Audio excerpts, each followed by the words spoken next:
everybody, you're listening to The Art Show on 106.6 FM Wickham Sound. I'm your host, Dane Cobain. This is the weekly radio show where we chat about the local arts news. We have a different guest on each week. We head over to the Rhylight Zone for a short story and or some poetry. We play local unsigned and or indie music. And we head over to the Ilk Shed to catch up with Twangling Jack Ford for a weekly album review.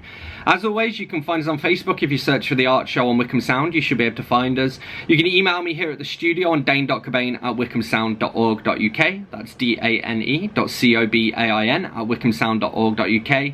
I particularly want to hear from poets, performers, musicians, people with MP3s, people with stories to share, potential guests. Don't hesitate to reach out and get in touch.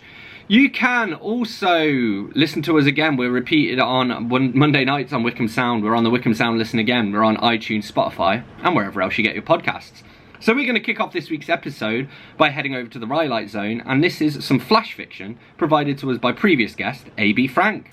Hello and welcome. This is episode 2 of Flash Fiction Friday. This week I've gone for a writing prompt that's a little bit less wordy than last week. It was a right mouthful last week. So anyway, the genre is historical crime this week. Object, I've gone for an object, which is a cigarette, which I generated from randomwordgenerator.com, and an action, which is respond, also generated from randomwordgenerator.com. So cigarette, respond, historical crime. Here is the story that I wrote based on those three things, and it's called Listening to the Crime Scene. I blow my whistle to alert nearby constables that I have discovered a crime scene. The dull grey early morning light illumines the cobbled back road, just enough for me to see where the victim lays. While I wait, I listen to what the dead body is trying to tell me so I can respond decisively. Come on guys, I say out loud before giving my whistle another blast. I'm exposed by myself, within the city walls. I'm not safe. All right, I'm here, says my least favourite constable, arriving at the scene. She's been stabbed to death. We need witnesses. Start knocking on doors, will you? Someone might have seen something, I tell him. We're not going to find who did this now. He's in the wind, is his response. Damn you. Put our differences aside. The body isn't cold, our killer might still be in the area. He lights a Woodbine cigarette and pulls on it between bleeding lips. I'll stop passers-by from forming a crowd, he says, and leans against the wall. I turn and go down on one knee to listen closer to what the body is trying to tell me. Her outstretched hand has a bruised knuckle. Near it lays a cigarette, a Woodbine. Upon closer inspection, I see traces of blood on the tip. So, what happened to your lips? I ask the constable. He approaches me from behind, but I'm ready for him. I spin, dodge his strike, and tackle him to the ground. He struggles, but I'm too strong. I hear more constables arrive. I turn to the body. I listen to your message. My response? I got him. The end. What's going on, everybody? This is episode 5 of Flash Fiction Friday with A.B. Frank. Before we get into this, I just want to quickly remind you that you can get the Flash Fiction Friday with A.B. Frank as a podcast now, so whatever podcast provider you use, go and find the podcast on there. Also, I'll be dropping a link to my email list. You get a few benefits by joining the email list. I won't pepper you with a bunch of emails, but there's a few benefits you get from joining. So in the link, it'll take you to a page where it'll explain some of those benefits. So go and check that out, and if you fancy, jump on the email list. So, episode 5 then. We've got the sci-fi genre, the object or the noun that I generated, insect, and the action or the verb that I generated, resolve. So that's sci-fi, insect, and resolve. And the story that I wrote, as always, 250 words, give or take 10%, is called My New Home. Enjoy. I wake to a writhing mass of shiny black. My bedsheet and covers are in tatters, eaten away by thousands of tiny beetles scuttling all around me. My home has been invaded, infested. I look for a way out, left then right. Everywhere they tumble over one another, over me. There is nowhere to go but through their unified body. I barge through, shouldering insects out of my way. The tunnel that I have burrowed into is lined with a crawling nightmare. There is no escape, and yet I continue. I must be close to the edge of my bed by now. If I can just get my bearings, I can head for the bedroom door. A glimmer of light, a glimmer of hope, not far ahead of me reflects off the backs of the beetles that I walk upon. I force my head out of the gap, but before I can inhale fresh air, I am falling. The impact when I hit the rug is gentle, and a few beetles land beside me with a patter.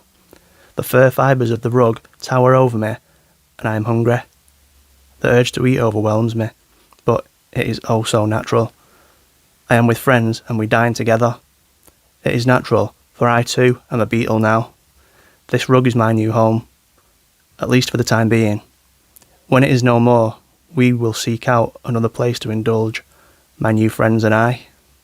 The end. Hello everybody, welcome back to Flash Fiction Friday with AB Frank. If you've not joined my newsletter, then there's a link below to sign up to that. I'm not going to be sending loads and loads of emails. I'll send the odd article and an interesting thing that I've written. But also it's a way for me to stay in touch with you, so if something were to happen to YouTube, then I can still contact you and update you with the stuff that's going on. You'll also get every episode of Flash Fiction Friday sent via email, an audio, and the written version of it. So the link to the newsletter is down below.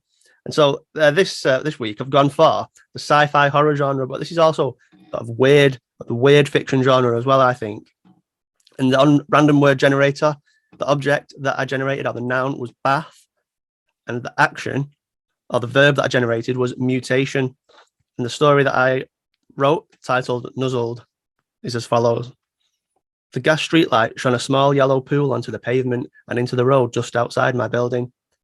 I passed beneath it when I heard the animal whining in the shadows. It was wrapped in a filthy sheet and left on the side of the road. I moved the sheet around to release it. The head protruded from an opening to reveal a beast never seen by civilized man before, a beast whose origin will remain unknown forever. More of the sheet fell away to show me that it had no fur. Its black flesh had angry purple, red blotches. The eyes were bloodshot, and the teeth were visible along the short snout. Before I had the chance or time to flee from its presence, it nuzzled my palm. I wrapped it back up and hurried into my building with it in my arms. A lapse in judgment on my part. I gave it a warm bath. When the water touched it, that's when the mutation started. Teeth and claws grew, but most worryingly, its entire body also increased in size fourfold. I backed away as its mass expanded through the sides of the bath and sent water across the floor. It hadn't adjusted to its growth and looked awkward as it limped towards me, my back against the wall. It lay beside me and nuzzled my calf like a cat. Gingerly, I stroked the top of its head. This was 3 hours ago, and I dare not move. The end. Big thank you to AB Frank for that flash fiction. You're listening to The Art Show on 106.6 FM Wickham Sound. I'm your host, Dane Cobain, and this is Maz Manzini with One Lion.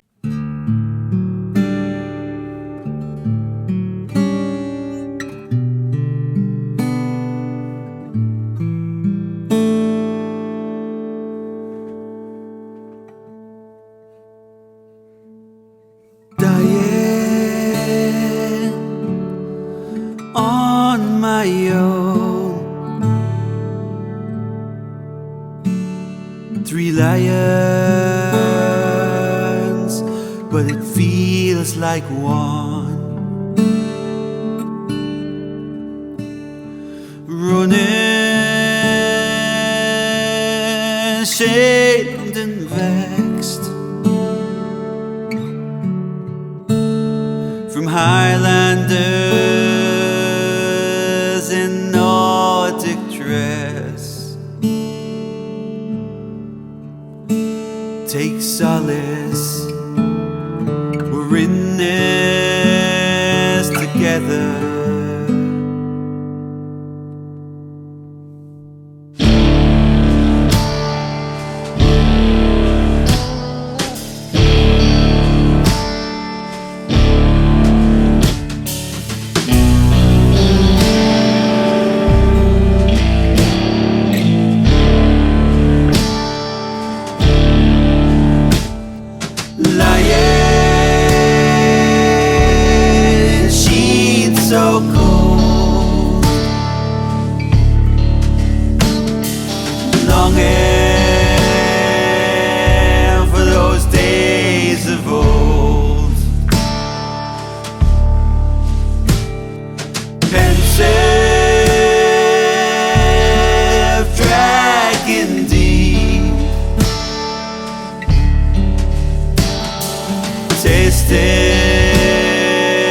Tasting bitter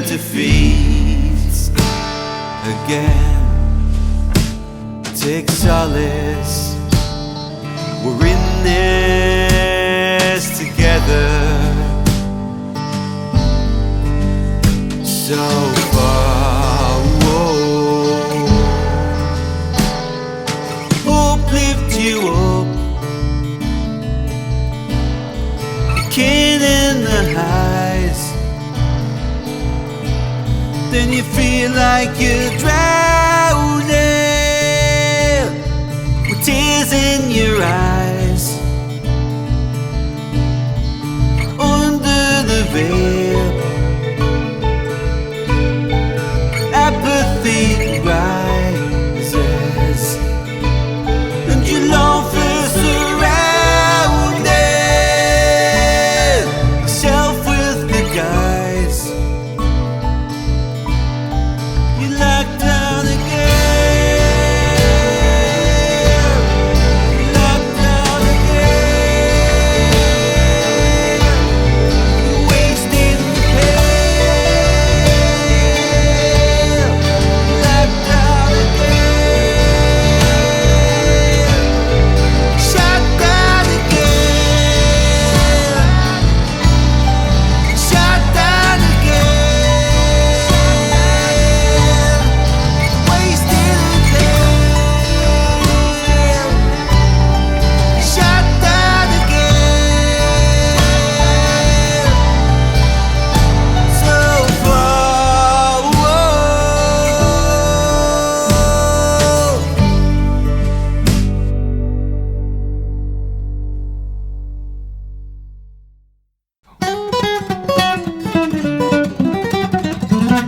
Soft light, white walls, quick shallow word on depth and composition. The wall paint smell of an art exhibition.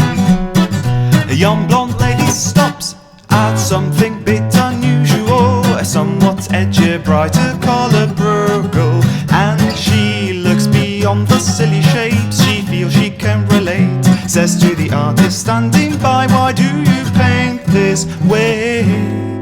These shapes are meant to hide what I don't want you to see. Art masks my mediocrity. He went the spoiled child I was said to be well smart. A doctor, scientist, not a son of art. But when I went to school I first got looked upon by girls, and I found out the beta male I was. I'm lucky I picked up a brush before a needle or a joint, 'cause I could paint my blues away, and that's the point. These shapes are meant to hide what I don't want you to see. I'd mask my mediocrity.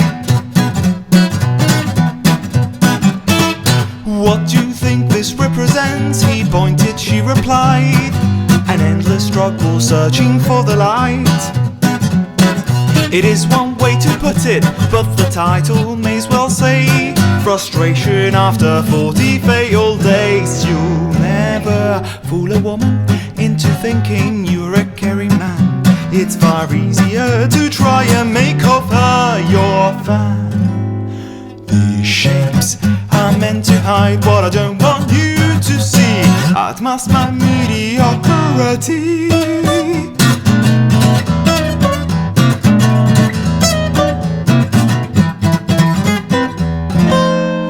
If your art has no other reason, can you just do other stuff? I could, but frankly I can get enough.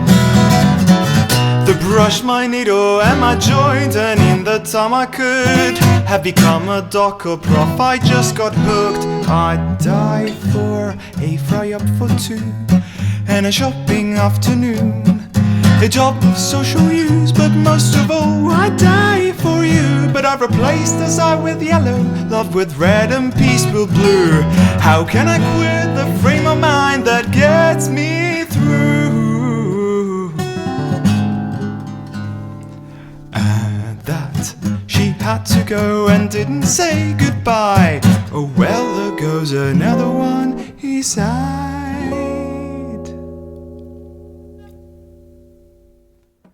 That was Meaning of Art by Vagult, and before that we had One Lion by Maz Manzini. You're listening to The Art Show on 106.6 FM Wickham Sound. I'm your host, Dane Cobain, and it's time for us to be joined by this week's guest now, who is author Kirstin McNeil. So the first question is one I ask everybody, which is, what was the last book you read, and what did you think about it? Okay, so there's a couple of books that I've been reading. I'm largely an audiobook reader. Mm-hmm. I really enjoy audiobooks for a number of reasons. One, I can do something else. So I love to crochet. I love to work with my hands.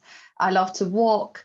So audiobooks are brilliant for me. And the second thing is I'm a really immersive learner.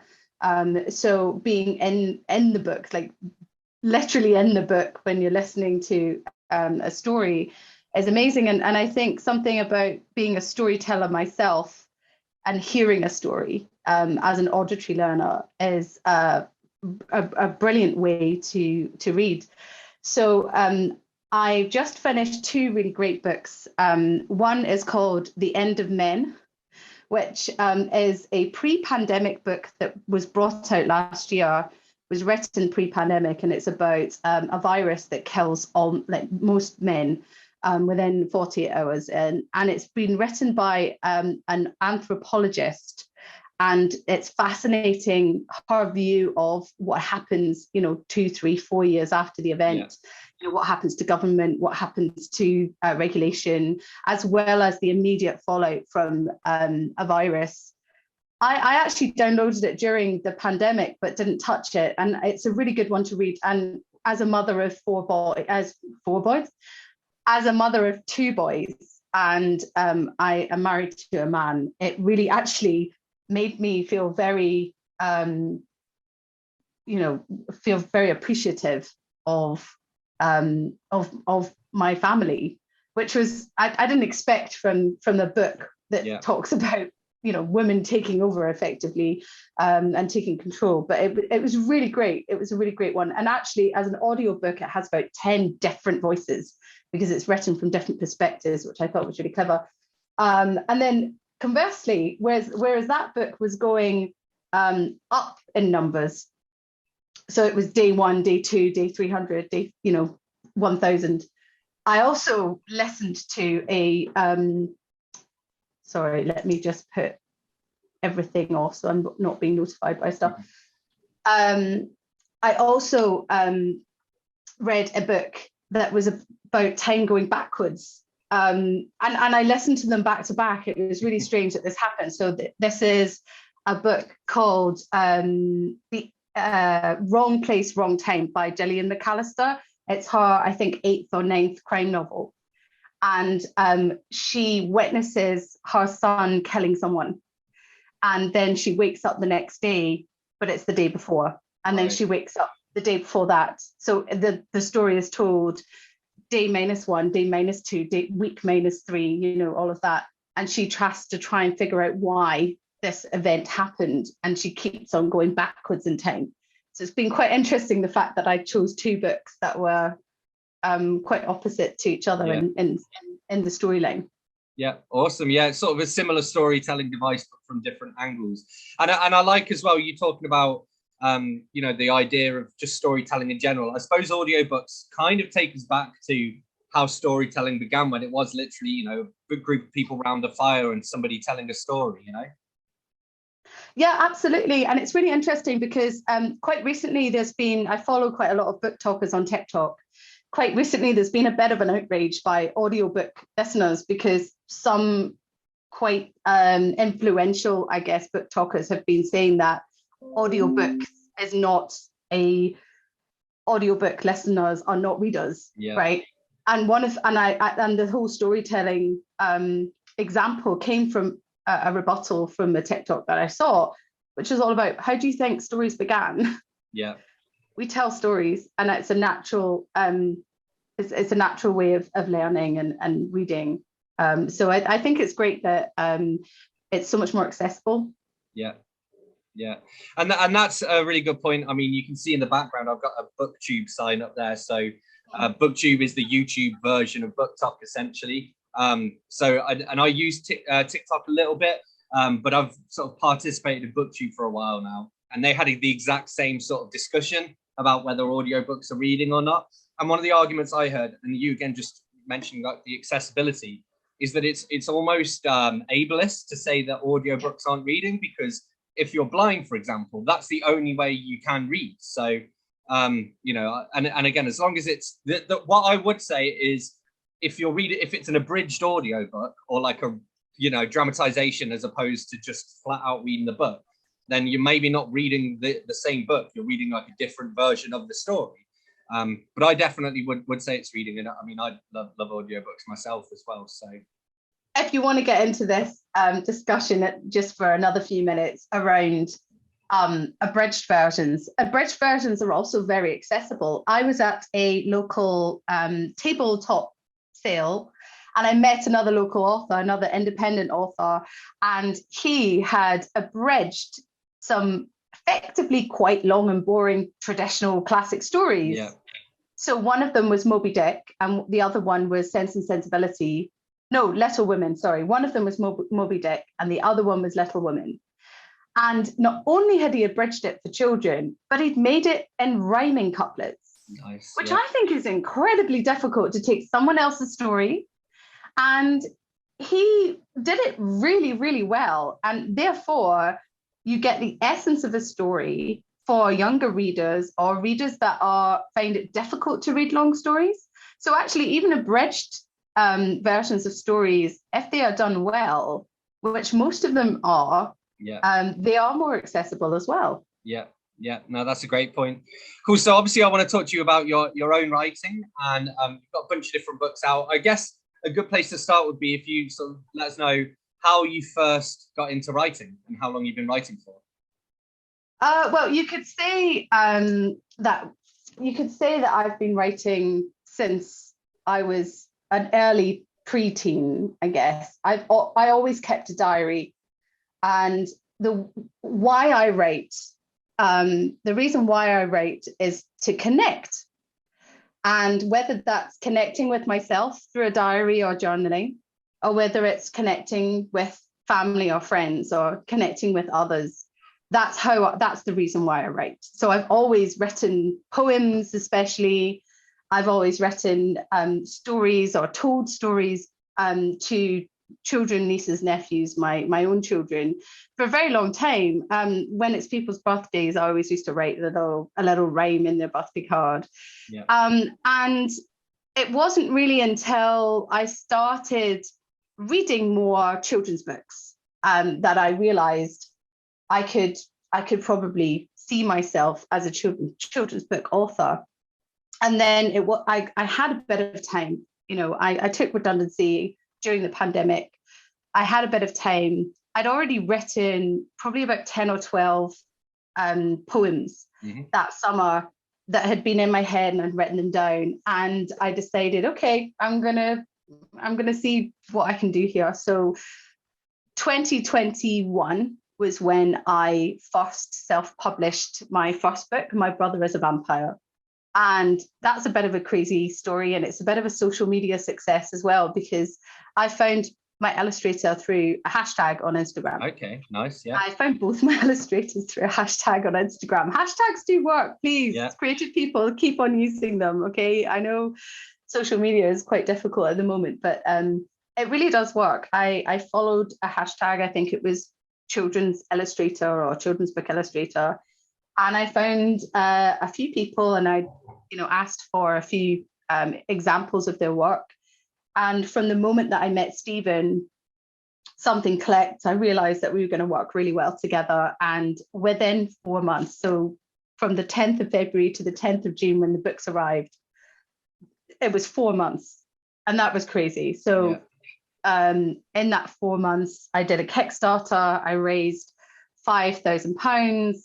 I got 200 pre-orders. I was able to print 550 books out of that, and ended up being featured at Barnes Literature Festival. So it's the local children's literature festival, and then ended up being the first live event at Waterstones Kensington in October since the pandemic. So it was a bit of a whirlwind, sort of thrust into the literary world. Yeah.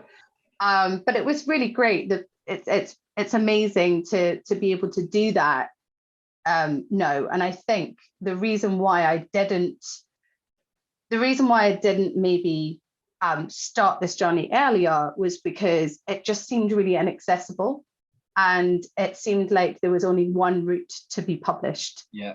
And that was through the traditional publishing route, which takes a really long time. Yeah, for sure. I mean, that's what struck me when you mentioned that 4 months as well. I mean, it's normally like a year, probably at the fastest for a lot of stuff. So yeah, that's really cool. You're listening to The Archer on 106.6 FM Wickham Sound. I'm your host, Dane Cobain. I'm here in conversation with author Kirstin McNeil, and this is Occasionally David with Dog Horse Hair.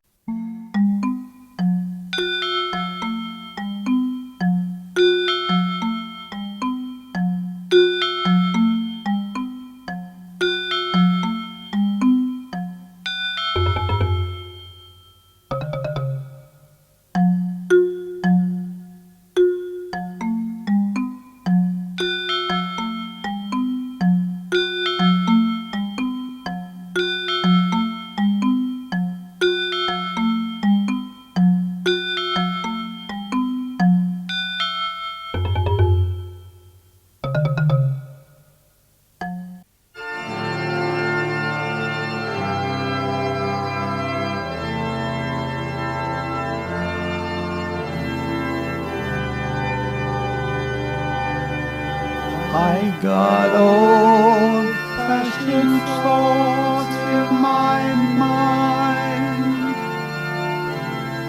old-fashioned thoughts in my head.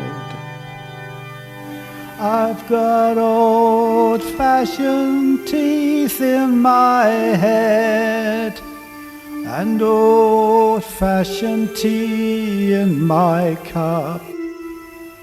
There's a funny sort of feeling in the air, an old-fashioned dog, horse and hare.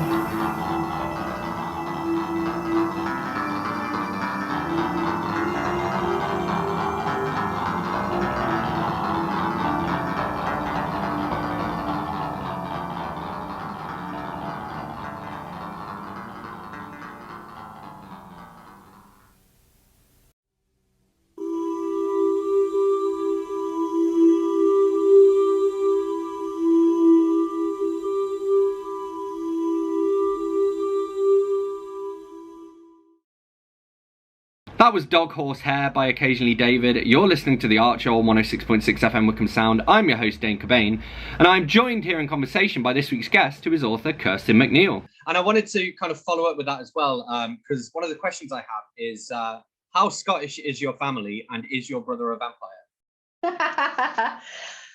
Okay, so you referenced to My Family is So Scottish, which is my second book, and that launched on the 1st of July. This is really close to my heart. Both of the books actually are very close to my heart. So my family, obviously I have quite a mild Scottish accent. I grew up in Herefordshire, which is on the border of Wales. It's a very English countryside. So we should really be speaking like this. Yeah. But both my parents are from the west coast of Scotland, near Glasgow, Ayrshire, and they moved to England just before I was born. And I'm very aware of all the Scottishy things that my family do, because not anybody else in the village was Scottish. So they didn't really do those kind of things. Like, your auntie will be your friend, your mum's friend will be your auntie, and you won't really know that they're not related to you. And they'll call you hen, and they'll plough you with cakes. And Papa was my grandfather. He used to take us on walks every day when we were up in Scotland. Rain, shine, just the whole day we were walking, regardless of the weather. There's always that one person in your family who always wears a kilt at any opportunity. And that's definitely my cousin's husband, Alistair. He will always wear a kilt. And in fact, the uncle in this is actually inspired by my brother-in-law, who is actually English, but he looks really good in a kilt because he's ginger, and he's got a great big bushy ginger beard. So yeah, I mean, it was a kind of compilation of, I guess, you know, little love notes to my own family. And I put it together, and Karen brought it to life in these beautiful, joyful illustrations that have got so much energy. So yes, my family is quite Scottish, I'd say. We passed the Scottish test. My Brother is a Vampire was it was actually inspired by my youngest hero. So the front cover is actually my two boys, Hunter, the elder brother, and Hero, the younger brother. And I was just bathing them one night, and Hero was about 18 months, 2 years old, and his teeth had just come in, and we looked at his teeth. I was like, wow, they're really sharp, super sharp. These teeth that come in, they're super sharp when they come in. And you're so used to seeing your child with no teeth, and all of a sudden they've got these sharp teeth. And so I usually tell stories to my boys in the bath whilst they're playing. And I said, oh, what if he was a vampire? What other traits might he have that are similar to vampire? And me and Hunter did a bit of a kind of, you know, back and forward. He's like, well, he loves being upside down. Well, he also wakes up a lot at night. Maybe he's nocturnal. You know, he likes eating strawberries, which is a red food. Maybe that's something. And, you know, he likes to try and bite his toys. He was teething, so he was biting toys. So we basically figured out that a toddler is basically a vampire. Yeah. And so I created this narrative that was like verse and chorus, which was the older brother is convinced that his younger brother is a vampire. And he's saying, you know, why can't you see that my brother is a vampire? Can't you see? And the next page is really kind of the parents' view or the grandparents' view, showing that, okay, actually, he's just a toddler getting up at night, just a toddler enjoying the slide and all of that sort of stuff. And it does have a twist at the end. And I won't tell you the twist at the end, but there is a sequel coming out in October for Halloween, and it's called My Brother is a Werewolf. Nice, cool, awesome. So a couple of different things. I mean, I want to know a little bit more about your Kickstarter campaign as well. So is that something you'd recommend to other authors? And what do you think it was about it that was so successful? I didn't know anything about Kickstarter before doing a Kickstarter, and I hadn't supported one before. And since then, I've supported about 15. So it is a brilliant way, first off, it's a brilliant way of supporting independent artists. And also you often get a really good deal. Yeah. So I don't know if you've supported a Kickstarter before, Dane. I've done a few here and there. Yeah. There's also a publisher called Unbound, which is basically like, it's like a publisher with Kickstarter built in almost. So I've supported a few books from them. I've supported my friends Unbound, actually. I'm very excited about it. It's a really cool way of producing a novel. Yeah. And so so Kickstarter, for anyone who doesn't know, is specifically targeted at creatives that have a product that they want to make. And it's something called, it's a crowdfunding platform, but it's a product-based crowdfunding platform that is all or nothing. So the creator sets the target and sets the amount of time. So let's say I want to raise £3,000 in 2 weeks or 3 weeks, 21 days. If I do not hit that target in that time, the money doesn't come to me and nobody gets the money taken out of their bank account. So it is an all or nothing platform, but it's also a really low risk platform. So you can back somebody, you can promise and pledge something, but you don't get that money taken out of your bank account and you don't get the product until everything has been raised. And you know when that's going to happen, you know when that cutoff time is, which is great. So yes, it's great for creators because they get to they get the full funding for what they need. And that's a huge amount of pressure and a huge amount of risk for an individual creator to put up front. So yes, that's the main reason. That is one key reason. But there are two other reasons, Dane. The second one is understanding your market and understanding your how the understanding the popularity of your product. So, for example, my second campaign was purely focused on pre-orders. I want to know whether I can hit my target of 700 books, because I know that that's the most profitable for me to print 700 books. If I only got 200 pre-orders, yes, it's a lot actually. That was how many I got in my first round. It would have been quite a lot of pressure for me to sell those post a Kickstarter. My second Kickstarter was mad. I'm telling you it's mad because I don't recommend doing a Kickstarter for only 12 days. But it was just before the Jubilee weekend, and I needed to stop it before the Jubilee weekend. Yeah. Because nobody really does anything on bank holiday weekends. So I raised just over £3,000 in 21 days, but I also got 264 pre-orders, which averages out at like 20 something a day, which is insane. It's mad. Yeah. So, I mean, the best feeling in the world is getting, 500-600 books delivered to your door until you realize that you can send 300 of them out the door. Yeah. That are already being prepaid and pre-ordered. It's brilliant. Yeah. And as you say, there's less risk there as well. Absolutely. You think that things are over once you've got the books printed, but then you realize you've got to sell the books. So that, each stage has its little milestones, and the next phase is more daunting than the one before. So the third reason is really community. You're basically building up a wonderful community of people that really believe in your product from the beginning and really believe in what you're trying to do from the beginning. And, I'm very passionate about diversity in books and inclusion in books and making sure that we have genuine representation of people in children's books. And I've made that really, really clear. And a lot of people have backed me purely from that reason. Yeah. And that is so wonderful, because now I have, I have a newsletter readership, which is very small in relative terms. It's about 100 people, but those 100 people all really care about what I'm doing. Yeah. And that's lovely. Yeah. Awesome. Cool. And so one of the questions I wanted to ask you is how you know Emma Rosen, because she put us in touch. She's been a previous guest on the show as well. And so I just thought it's a nice little crossover moment. I love Emma Rosen, and the more I get to know her, the more I realize how actually we've got a lot in common. So I used to be in a band. She's in a great band. Yeah. We're both independent authors. We both care a lot about the planet. We both did Kickstarters. I actually got to know her because I saw her Kickstarter come up shortly after I had finished mine.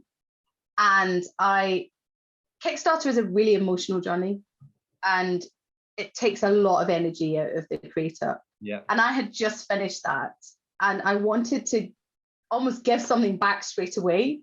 And so I saw her campaign for Milk and Cookies. Mm-hmm. I backed it and then followed her on Instagram and said, just kept on giving her like messages every day. You're going to do this. It's great. It's a fantastic campaign. All the things that my peers had said to me that really helped during my campaign. And I called her live on Instagram when it had gone, over the amount and it was successful, and did a little live, and she was like, I don't know what's going on. It's really funny. And then I started watching her YouTube videos, and she has a very similar aspect on the whole indie author community. Yeah. She really gives a lot back. Yeah, I mean, she's written a book on indie publishing. Yes, she's written an indie publishing book called Self-Publish. Yeah. And that's the kind of people that you end up really connecting with in this indie author community. It's a fantastic community. It really, really is. Yeah. It's to be an indie author, you really have to believe in yourself, because no one else is going to believe as much in yourself as you. And to do all of that, to put yourself out there, to market it constantly, to talk about it, to connect with other readers, to go out to schools, to keep doing what you're doing for basically not very much money at all. you've got to believe that you can do it. And so when you see an indie author, that's what you've got to think. This person believes in their creativeness. This person has put something out there that only they can produce and believes in it. And and that's why indie authors are so formidable. Awesome, cool, love it. Okay, I'm just conscious of time, so the probably best place to end really is I want to know what's next for you. So you mentioned My Brother is a Werewolf. Have you got any other books sort of in the pipeline? I do. I've got another book that's about two skateboarding girls who save a skate park with the help of a mummy, so like a Halloweeny mummy rather than a mother. I am also looking at a few other projects. So summer, when I take my summer holidays, when I do lots of writing, and we'll see what I come up with. I really, really enjoy reading middle grade. So I might be tempted to do a bit of middle grade writing. But I've got a few stories already that are bubbling away in my brain. So we'll have to see. Cool. And where can people follow you and find out more? I am at Kirstin_writes, as in WRITES, on Instagram and on TikTok. I'm Kirstin McNeil author, or Kirstin author, on Twitter and Facebook. I have a YouTube channel, thank you for following, Dane, where Anytime. I try to do more. I've mainly got sort of videos to help other indie authors. And I also have a newsletter. I'm on LinkedIn as well. I do a newsletter on there. You can find all my books on sequoiapublishing.co.uk as well. Big thank you to Kirstin McNeil for joining us. You're listening to The Archer on 106.6 FM Wickham Sound. I'm your host, Dane Cobain, and this is Steph Willis with All In. Lately, I've been thinking about you daily. Caught up in the heat of the night that you caught my eye. They called time and I said goodbye. Left us right there up in the distance, surrounded by the walls that I made just to keep me safe. But you walked right through my barricades. Call me up in the middle of the night 'cause you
lately I've been feeling like it's not enough.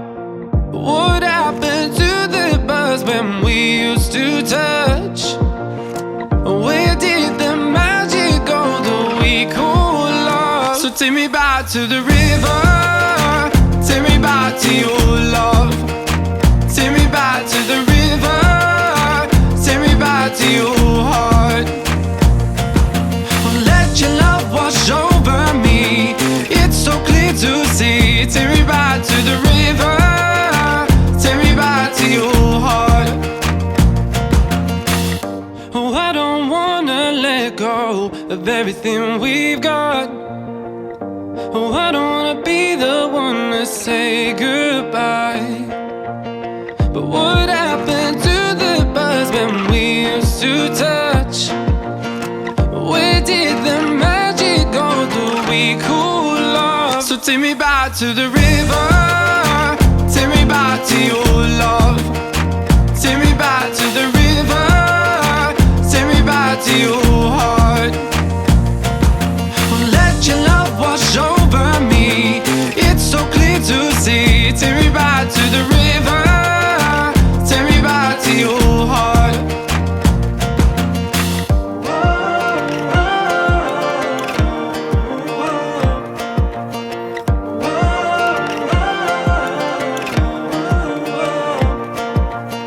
Take me back and pull me closer.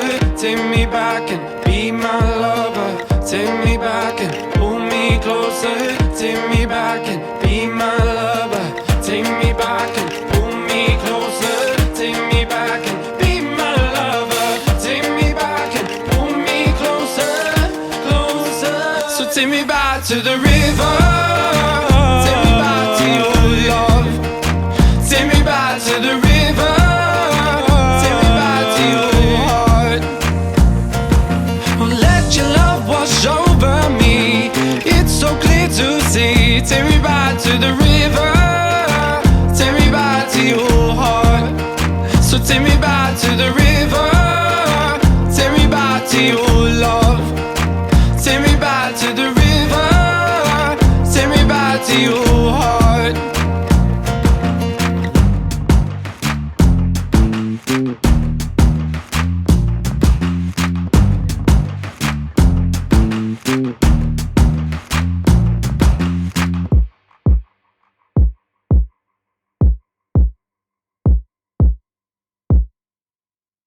That was To the River by Lewis Branch, and before that we had All In by Steph Willis. You're listening to The Art Show on 106.6 FM Wickham Sound. I'm your host, Dane Cobain, and it's time for us to head over to the Oak Shed now to catch up with Twangling Jack Ford for this week's album review. Sufjan Stevens, Illinois, or Come On Feel Illinois. The great gigabyte in the sky likes to tell you what to like. We all dance to our own algorithms. It thinks with a degree of reason that if I like Arcade Fire and Fleet Foxes, I will like Sufjan Stevens. But that puts me off because I think they think I like Indie Americana. And even though I had heard Sufjan Stevens, I still thought it was going to sound like Neutral Milk Hotel. I came across his name so frequently that I watched the documentary, if only to learn how to pronounce his name.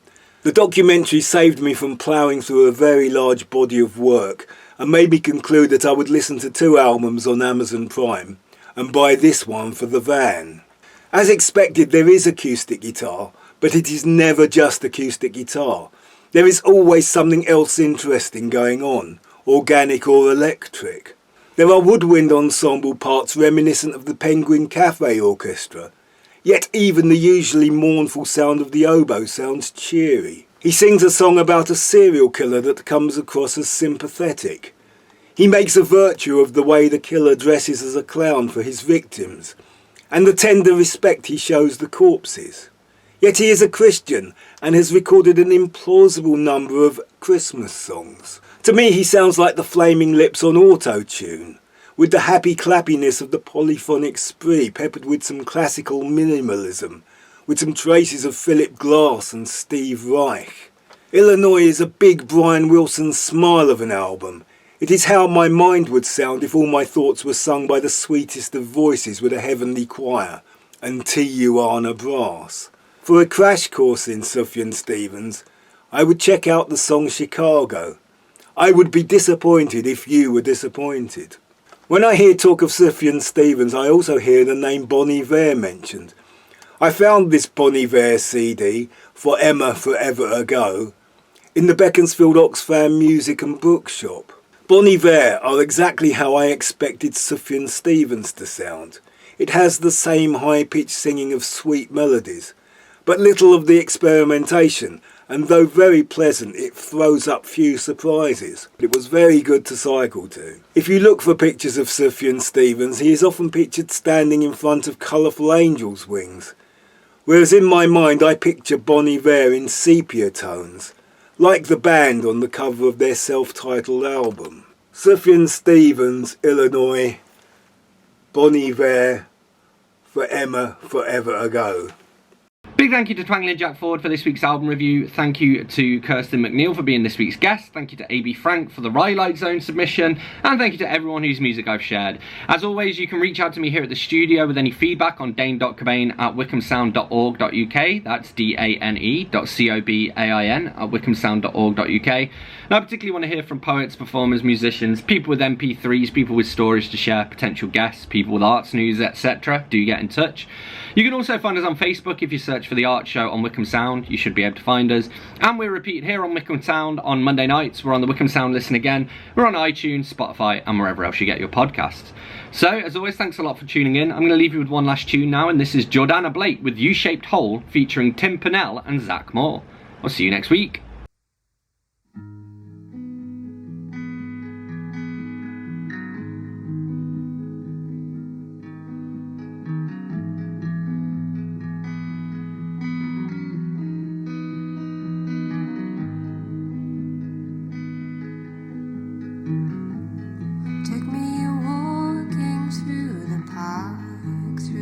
brambles through the dark, and I still have the sky and a home,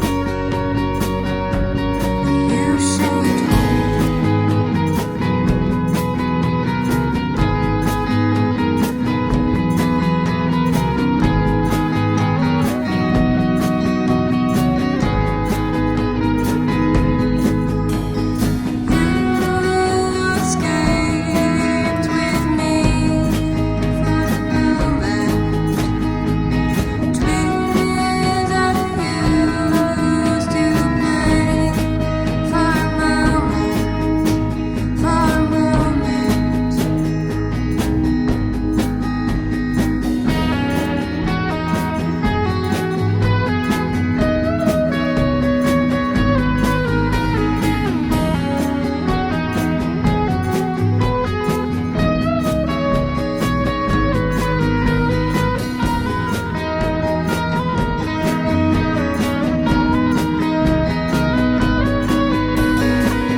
toss your ego in the sea.